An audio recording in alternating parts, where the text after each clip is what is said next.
Mummy બોલો બેટા, જય શ્રી કૃષ્ણ, જય કે મારા જય દ્વારકાધીશ, હર હર મહાદેવ, જય અંબે.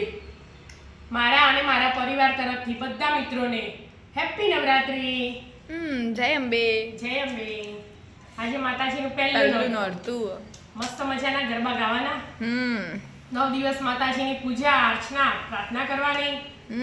અને નવા નવા કપડાં પહેરીને ગરબા ગાવાના. કપડાં પહેરીને ધૂળ પાડો આખી રાત 2 વાગ્યા સુધી. હા 2 વાગે એ તો જેટલા વાગાડે છે. મૂતા લાયા પહેરી તે રોજ તો એમ નહીં તું રોજ કુર્તો પહેરે તો બસ એ તો શર્ટ ને જીન્સ ના પહેરો. જીન્સ પહેરો, કુર્તી જીન્સ તો પહેરવાનું. હા મૂતા પડ્યા નથી પહેરી જ જલસા કરા એટલે વાળ કપાયા.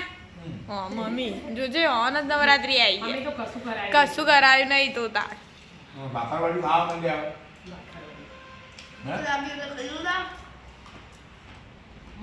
ભાખરી તો ગરમ ગરમ કરી. હા જોજે ભાખરી તો કોણ ખાય ના. પાલે એમ તો પાલે પાલે ફેવરેટ. ભાખરી ના ખાય બાપરવાડી ખાય ભાખર.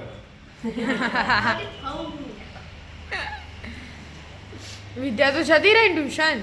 હા વિદ્યા તો જતી રહી ટ્યુશન. તમારે નહીં દે ટ્યુશન. 9 વાગે. શું સારું વિદ્યા તો નવરાત્રીમાં 7 વાગ્યે. વિદ્યાનો રોજનો ટાઈમ ફિક્સ. ખબર પડશે હા વિદ્યા ગાવું હોય તો ગાય, ના ગાવું હોય તો કોઈને સવારે ટ્યુશન તો જવું જ પડશે. એવું જ હોય કદાચ. આપણે રોજ રનિંગ માતાજીના ગરબા ગાવા જવાનું અને રોજ જે કરતા હોય એ કરવાનું. કશામાં એક્શન નહીં રહેવાનું. સેટિંગ કરવાનું.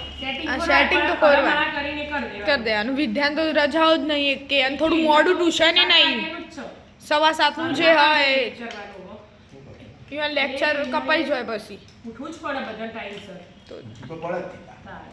7 વાગે એટલે સમજી જાય કે 6 વાગે ઉઠા 7 વાગે તૈયાર થઈ રહે. હા અને રાતે વહેલા ઉઠવાનું કોઈ જરૂર થોડું બાકી રાતે 12 હા. 12 વાગે સુધી ગરબાનું ચાલે કલાક ભણશી કઈ ભાઈ કરશું કોક કરશું. એક બાજુ પરીક્ષા આવી જાય પછી તરત સીધું.